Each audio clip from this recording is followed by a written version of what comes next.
When Princess Eugenie broke her silence during a quiet Windsor luncheon, no one expected her to drop a revelation so explosive that even senior royals sat frozen in disbelief. A single sentence redirected years of royal tradition and shattered presumed alliances. Princess Anne gave me her pin but told me it was for Mia.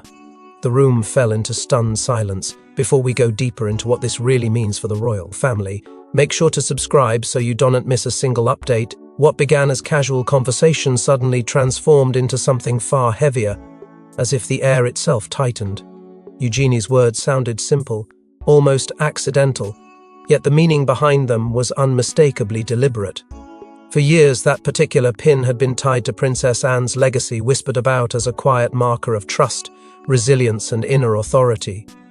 It was not merely jewelry.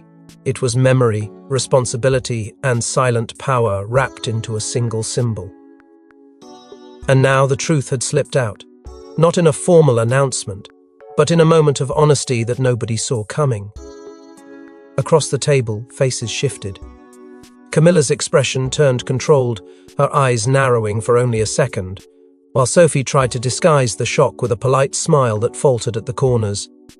Zara, hearing that her own daughter had unknowingly become part of this hidden plan, looked stunned, unsure whether to feel honored, confused, or left vulnerable by the sudden attention. William's glance toward Charles carried questions neither of them dared voice, because both recognized what this meant. Choices had been made behind closed doors, and they were only now discovering them. The pin had always carried whispers. It was said to appear at critical moments in Anne's life, a quiet companion whenever duty demanded strength. Some believed it represented independence. Others said it symbolized Anne's refusal to play the courtly games that consumed so many around her. And now, instead of passing it to another senior figure, instead of offering it to someone groomed for rank or ceremony, Anne had set it aside for Mia through Eugenie, of all people. That decision alone hinted at deeper intentions, deeper loyalties, and perhaps deeper disappointments. Why Eugenie? Why Mia? Why now? Those questions formed like storm clouds, building tension beneath royal politeness. It was impossible not to sense the foreshadowing lurking beneath the surface. If this was merely a pin, why had Anne guarded it so fiercely? If this was only a keepsake, why had its recipient been chosen in secret? Something about this gesture suggested preparation, a quiet plan, a message coded not in words but in inheritance.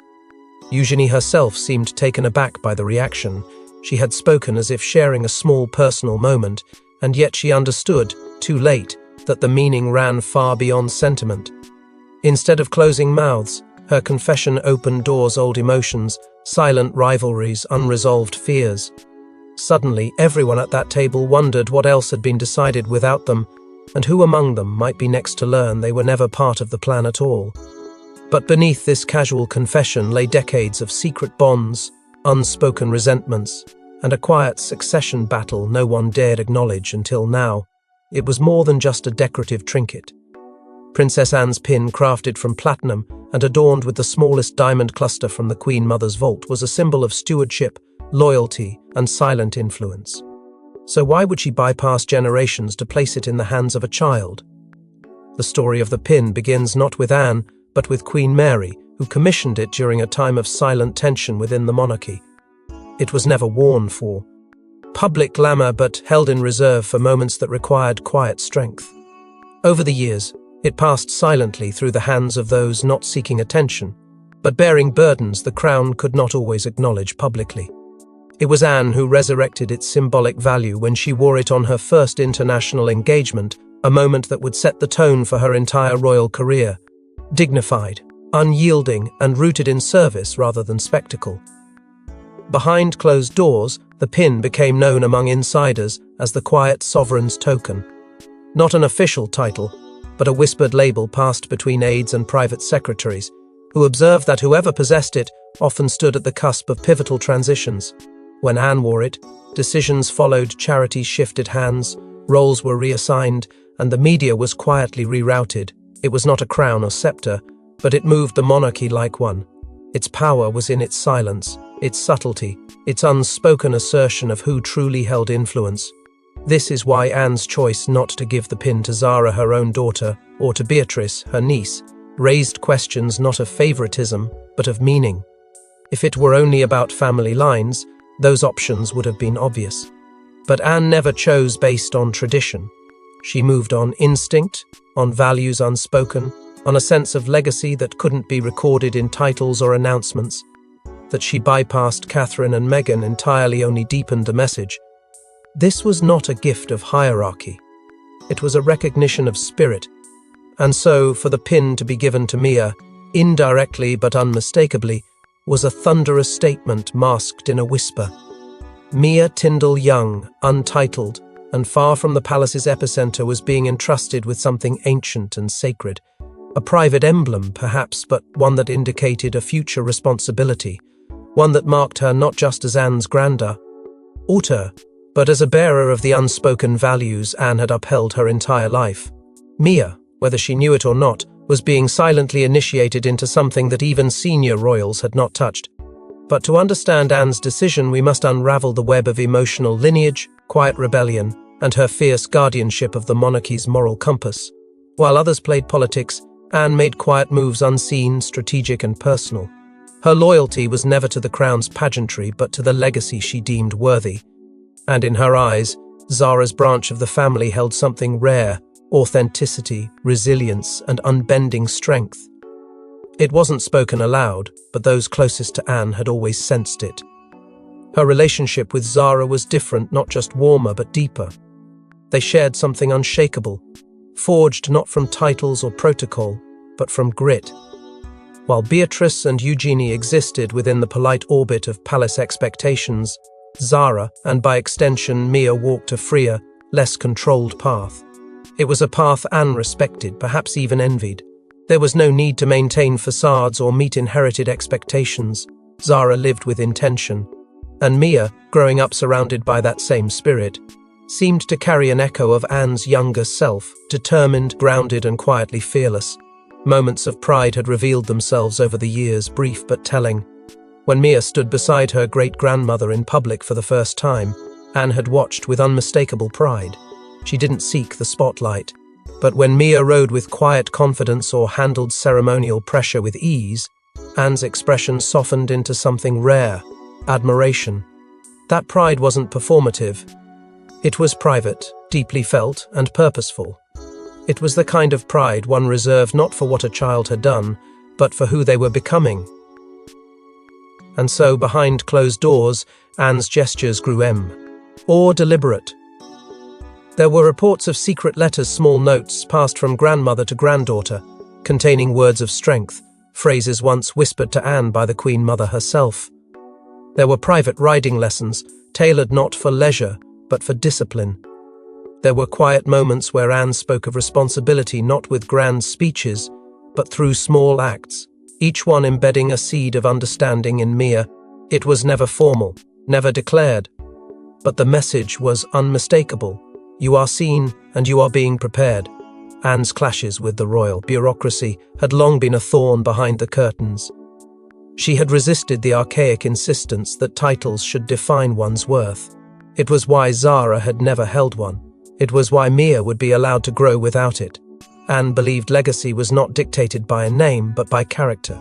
And this philosophy, radical by royal standards, placed her at odds with tradition. Yet she never relented. And with the quiet entrusting of the pin to Mia, via Eugenie, she had made her boldest statement yet. Eugenie's role, as it became clearer, was not an honor, but a duty. She was chosen not as recipient, but as messenger. Entrusted with the transfer, she had become an unwitting catalyst in a legacy shift that had been years in the making. She may not have understood the gravity at first, but Anne knew exactly what she was doing.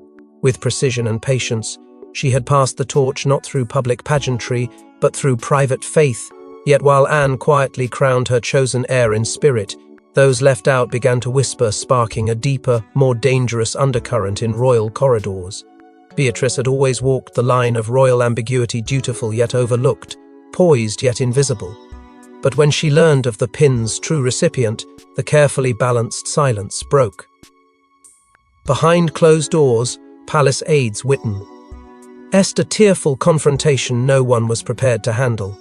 For Beatrice, The revelation was more than a blow. It was a reopening of wounds never allowed to heal.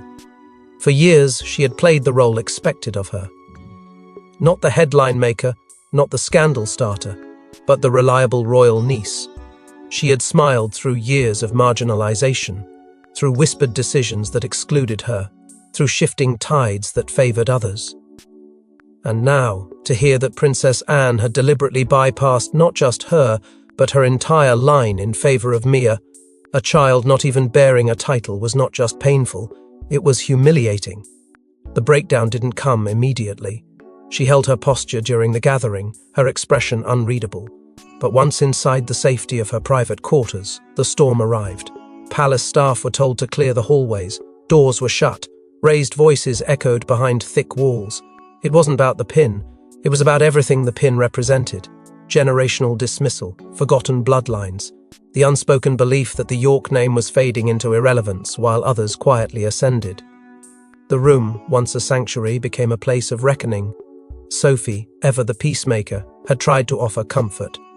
She approached Beatrice gently, speaking not as a senior royal but as a woman who understood what it meant to be cast in the shadows. But her gesture, however sincere, was met with cold detachment. Beatrice, in that moment, wanted no sympathy. She wanted accountability. She wanted someone to say it out loud that she had once been a potential face of the monarchy, and now she was being quietly erased from its future. Tension with Eugenie had been simmering long before the confession. The sisters, once inseparable, had grown distant over recent years. They wore unity in public, but the strain beneath was palpable. Eugenie's closeness to Anne had not gone unnoticed. Nor had her quiet visits to Gatcombe Park. When the truth about the pin came out, Beatrice couldn't help but wonder if her sister had known all along, and if so, why she had said nothing. Was it loyalty to Anne, or something else entirely? But what hurt the most wasn't the pin or the politics. It was the realization that she was becoming irrelevant. As roles shifted, as the spotlight turned toward younger, fresher faces like Mia, Charlotte, and even George, Beatrice felt herself slipping into the background. Not because of scandal, not because of failure, but because she had been too quiet, too steady forgotten in a world that rewarded disruption and symbolism. In the midst of this emotional collapse, another presence stirred the pot. Camilla, with her usual quiet calculation, approached Beatrice with what seemed like empathy. A brief conversation, a soft word, a comment about how loyalty is rarely rewarded. It was subtle, yet stinging. And it worked. Beatrice, vulnerable and raw, was left questioning not only her place in the family, but who among them truly stood with her. As Beatrice retreated in silence, another storm was brewing, one that would drag in unexpected voices, including that of the youngest royal observers. Sometimes, it's the innocence of children that exposes the fractures of a family. When Prince George and Princess Charlotte overheard whispers about the pin, their questions to Catherine opened emotional floodgates and exposed just how deep the division ran. It started as a quiet moment, a routine evening in the Wales household. But what seemed mundane quickly took on the weight of legacy. George, always observant and perceptive beyond his years, asked the question no adult dared utter out loud: why Mia and not Charlotte? For a heartbeat, time seemed to pause. The simplicity of the inquiry carried with it the crushing weight of history, expectation, and favoritism. Charlotte, seated beside her brother, looked up at her mother, not angry but wounded, not jealous but confused. In that instant, echoes of the past resurfaced: Diana's pain, her isolation, her longing for fairness. Catherine felt it all. The question, the look, the silence. It was a moment that demanded both explanation and protection. But how does one explain the intricate web of royal allegiance to a child? How could she tell Charlotte that some gestures had nothing to do with status, but everything to do with sentiment, and that even in the highest places of power, feelings often outweighed fairness? Catherine was torn, trying to be both mother and royal, comforter and guardian of the crown's delicate image. William sensed it too. He entered the conversation not as a future king, but as a father trying to keep his family from fracturing. He offered reassurance, vague but warm, carefully steering his words so as not to deepen the divide. But the damage had been done. A seed of doubt had been planted, not by malice but by silence, the kind of silence that surrounds royal decisions no one wants to explain, the kind that creates invisible lines between who is chosen and who is passed over. Behind the polished royal front, tension was growing. What had once been a respectful closeness between the Wales and Tyndall families was now becoming strained. Not openly hostile, but undeniably distant. There were murmurs of conversations that didn't happen anymore. Playdates postponed. Events quietly rearranged. The gesture Anne had made so deeply personal and heartfelt had become a ripple, turning into a wave, touching every corner of the royal household, even those who were never meant to be involved. And then came the realization, tea wasn't just about a pin. It was about what the pin represented. Legacy, yes, but also loyalty. Anne had chosen her future, and in doing so, she had unintentionally cast a shadow over another.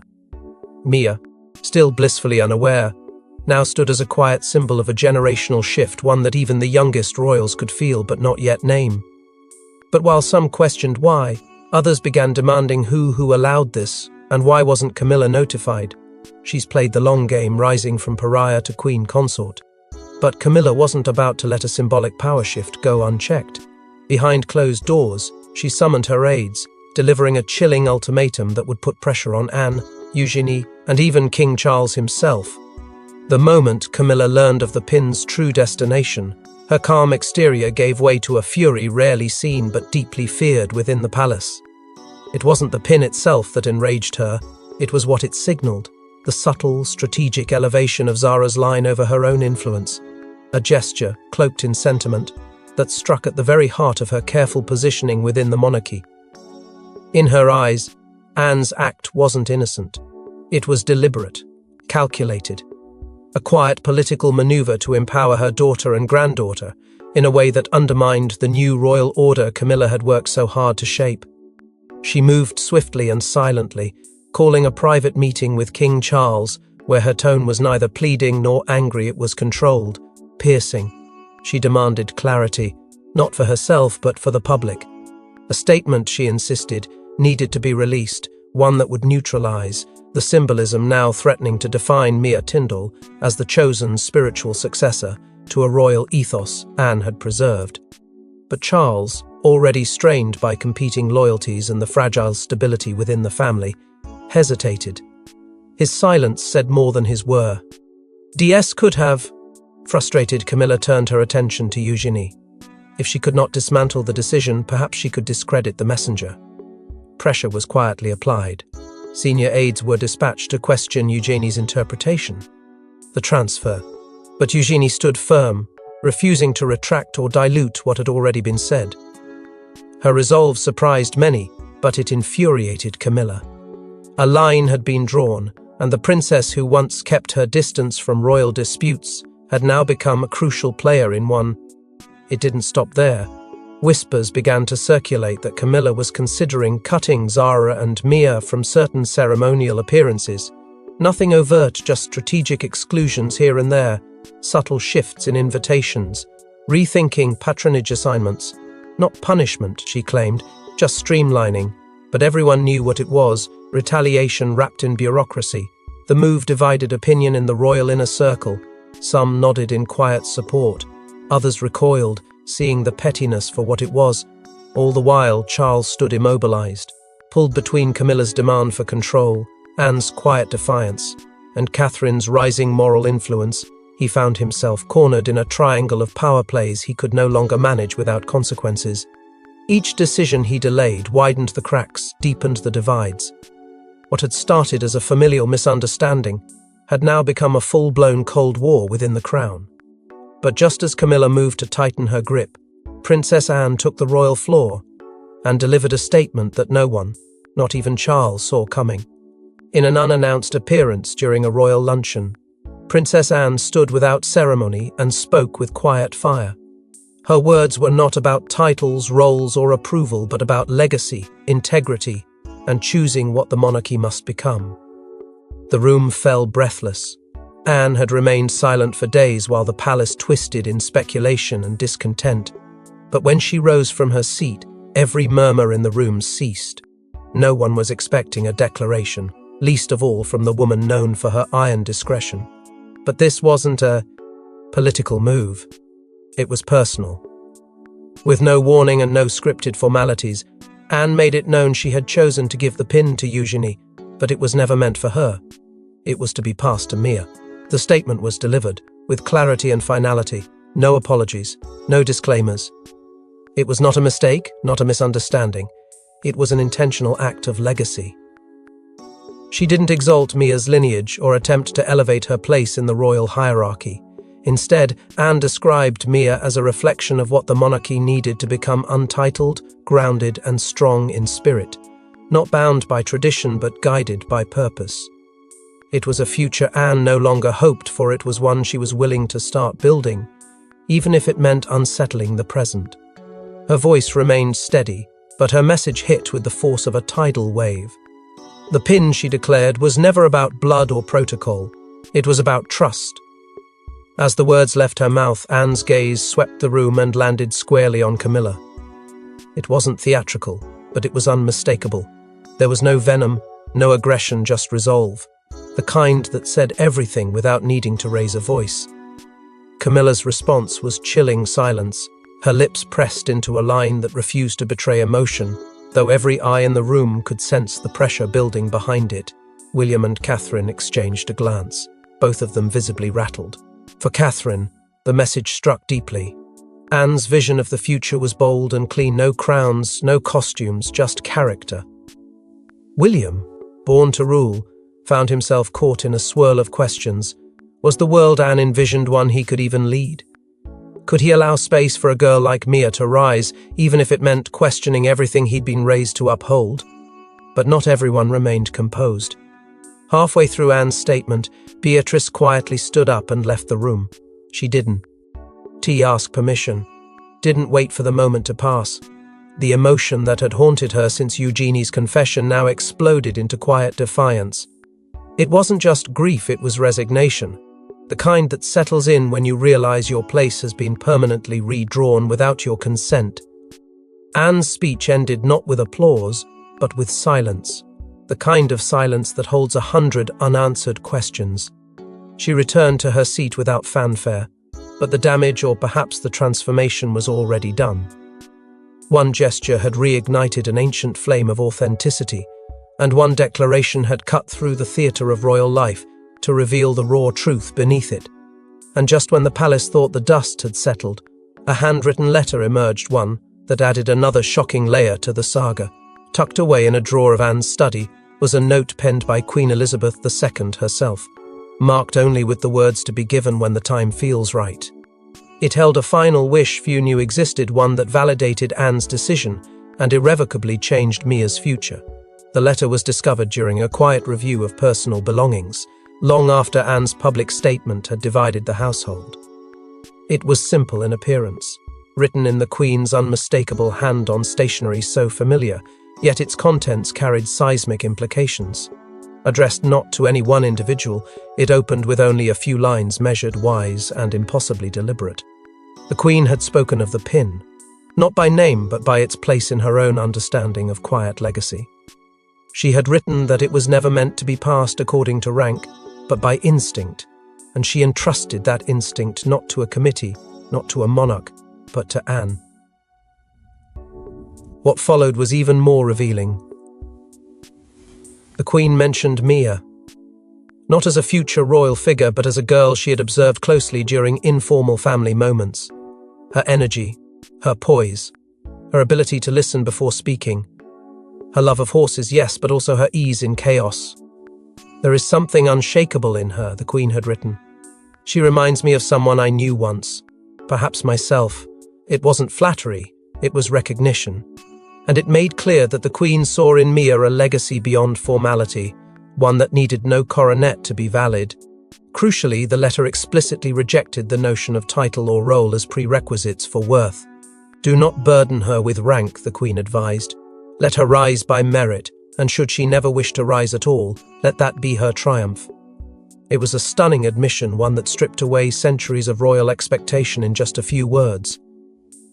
When palace aides authenticated the letter and confirmed its legitimacy, the reactions were varied but none as unreadable as Camilla's. She didn't protest. She didn't object. She simply nodded once and said nothing. But those clothes. To her, said, her expression turned colder than ever before.